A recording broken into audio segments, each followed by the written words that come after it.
Hi everyone, my name is Zoe Chang and I decided to do my project on how urban areas affect the stability of local weather patterns in the long run for Los Angeles, California and Taipei, Taiwan, specifically from the urban heat island effect.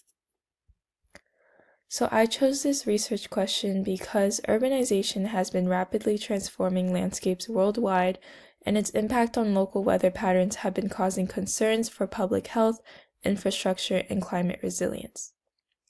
Los Angeles is a city with semi-arid wildfire and drought concerns, while Taipei is subtropical with high humidity and typhoon exposure. By comparing these two regions, I aim to explore how these urban areas interact with regional climate factors to shape long-term weather stability. So I currently live in Southern California, so I am familiar with the dry heat that we experience here, but I'm also Taiwanese American, so I have visited Taiwan a couple of times, and the humid heat there is no comparison to the dry heat we have here, so I think just comparing these two regions would really emphasize the urban heat island effect. So for some background, the urban heat island effect, also called UHI, explains how urbanized areas experience higher temperatures than rural areas. Structures such as buildings and asphalt roads re-emit the sun's heat more than natural landscapes such as forests and water bodies.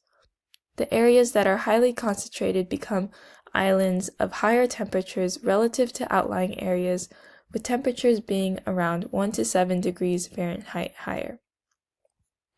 So these heat islands can be very dangerous because it increases energy consumption, as it increases electricity demand for air conditioning, which can cause blackouts.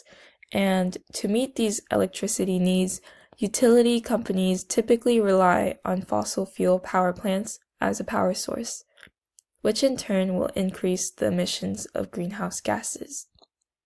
And for some background on the two regions, Los Angeles is coastal Mediterranean and is subject to wildfire droughts and coastal fog, which can all potentially be influenced by urban factors.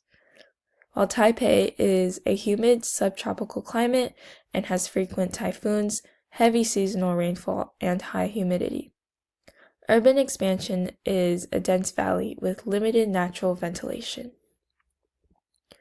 This is an example of the urban heat island effect with the dome symbolizing the heat islands in the city. So the data I gathered showed that the greater LA area encompasses suburbs and skyscrapers with a dense population of 9.8 million people and limited green space, with 94% of studied urban areas displaying a consistent pattern of elevated land surface temperatures. For some more detail, in the summer of 2020, JPL scientists compared two heat waves, an extremely dry 3-day spike in September and a record-breaking event with temperatures soaring over 120 degrees Fahrenheit. They found that in comparison to Los Angeles, Orange County stayed cooler during these heat waves because of their proximity to the Pacific Ocean and coastal moisture, showing the urban heat island effect.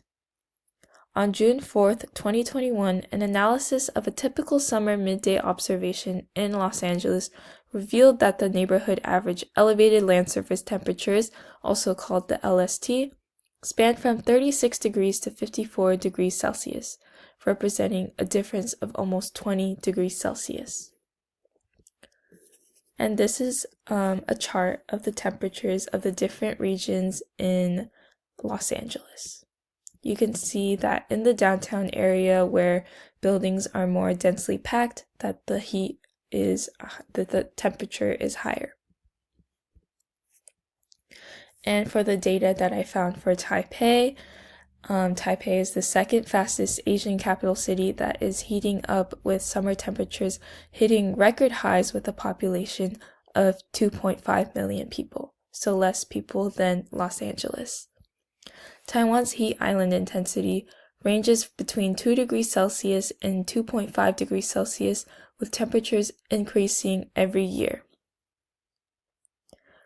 On July 24th, 2020, Taipei recorded the highest temperature in 124 years at 39.7 degrees Celsius.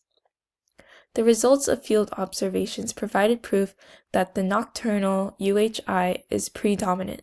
However, in the rainy season, which is around November and December, the UHI intensity during the daytime is higher than at night. During dry months, like in the spring, the nocturnal UHI reached its greatest intensity at 2.0 degrees Celsius. And this is the chart of the different regions in Taiwan. You can see that Taipei, the red line, is just going up in temperature. So with the data given, Taipei overall tends to experience more intense UHI effect compared to Los Angeles and is strongly correlated to the urban areas and density in Taipei.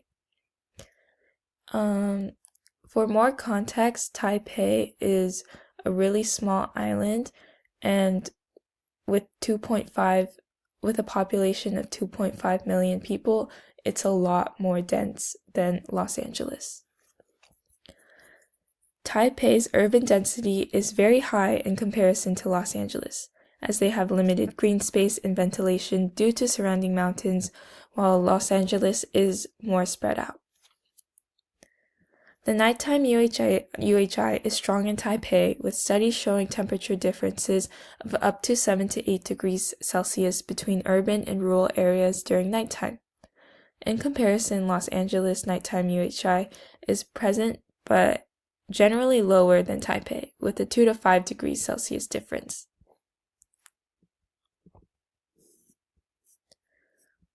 So both cities have implemented different mitigation strategies to try and combat the UHI. So Los Angeles has implemented cooling neighborhoods known as urban heat island reduction. They are promoting cool roofs, green space, trees, and cool pavements to focus on reducing greenhouse gas emissions and also protecting people from the negative health impacts of climate change.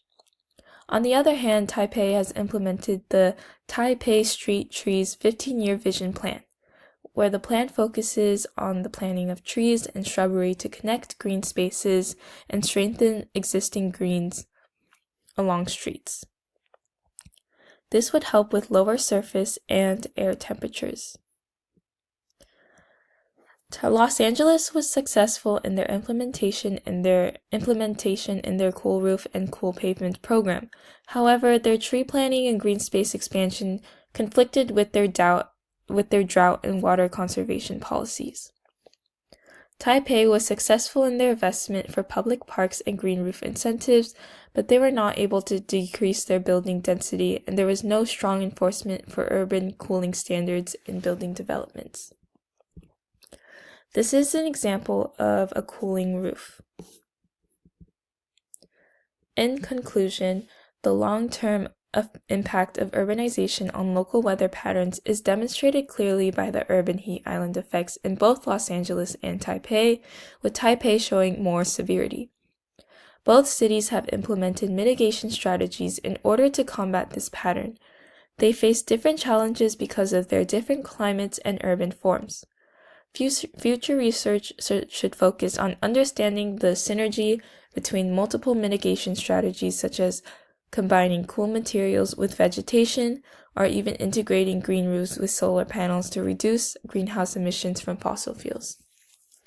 The addition of satellite imagery and sensor networks can also help observe the long-term effectiveness of these interventions under the pressure of climate change. And these are my resources.